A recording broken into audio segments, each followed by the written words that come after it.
Hi guys, today నేను crunchy palak paneer cutlets ఎలా తయారు చేసుకోవాలో చూపిస్తాను అనమాట. దీనికోసం నేను ఒక 4 పాలకూర కట్టలు అయితే తీసుకున్నాను. ఈ విధంగా సన్నగా కట్ చేసుకుని వాటర్ తో క్లీన్ చేసుకున్నాను. అందులో ఒక 100 గ్రామ్స్ పన్నీరు ఇలా తురుముకోవాలి. ఇలా తురుముకొని ఒక 4 పచ్చిమిర్చి ఇలా సన్నగా కట్ చేసుకోవాలి. కొంచెం కొత్తిమీర కడిగి ఇందులో వేసుకోవాలి. ఇప్పుడు అందులో ఒక స్పూన్నర ఉప్పు అయితే వేసుకోవాలి.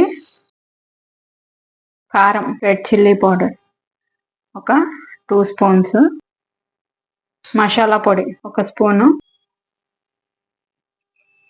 ఒక 3 స్పూన్స్ శనగపిండి, ఒక 3 స్పూన్లు బియ్యపు పిండి వేసుకొని వీటిని మొత్తం కూడా ఇలా కలిపేసుకోవాలి. దీని నుంచే మాక్సిమం వాటర్ అయితే వచ్చేస్తాయి. పన్నీర్ నుంచి, కొంచెం పాలకూర నుంచి. పాలకూర కర్రీ గాని పప్పు గానే చేసుకుంటాము. ఈ విధంగా కట్లెట్స్ కూడా చేసుకోవచ్చు. లీఫీ వెజిటేబుల్స్ హెల్త్ కి చాలా మంచిది కదా, ఐస్ కి వాటికి. సో కిడ్స్ ఇలా డిఫరెంట్ టైప్ గా చేసి పెడితే చక్కగా తినేస్తారు. ఈ విధంగా మీరు కూడా తయారు చేసి మీ కిడ్స్ కి పెట్టండి. నేను ఒక చుక్క వాటర్ కూడా పోయలేదు. మొత్తం పాలకూరలో ఉన్న వాటర్ తోనే ఇది మొత్తం ఇదైపోయింది. ఇప్పుడు డీప్ ఫ్రై కి ఆయిల్ పెట్టుకుందాం. గ్యాస్ ఆన్ చేసుకుంటున్నాను. కళాయి పెట్టుకుంటున్నాను. కళాయి పెట్టుకొని డీప్ ఫ్రై కి సరిపడా ఆయిల్ పోసుకుందాం.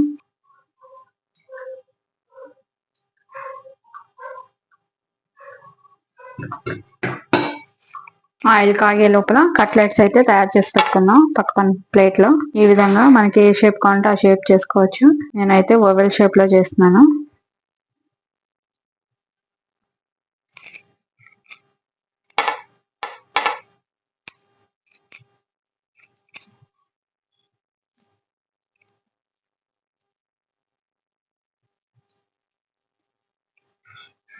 ఇది మనం పప్పుతో గానీ సాంబార్తో గానీ నంచుకోవచ్చు. లేదంటే ఈవినింగ్ టైము స్నాక్ లాగా కూడా తినొచ్చు. పిల్లలకి లంచ్ బాక్స్ లోకి స్నాక్స్ లాగా కూడా పెట్టచ్చు.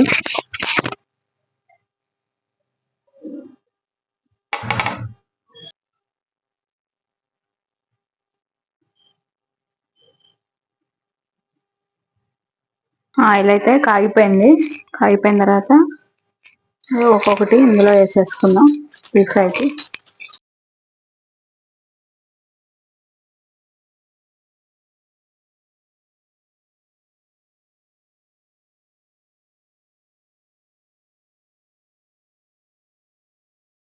దీన్ని మీడియం ఫ్లేమ్ లో పెట్టుకొని ఫ్రై చేసుకోవాలి. సర్వింగ్ ప్లేట్ లో తీసుకొచ్చాము. పాలక్ పన్నీర్ కట్లెట్స్ అయితే రెడీ అయిపోయాయి.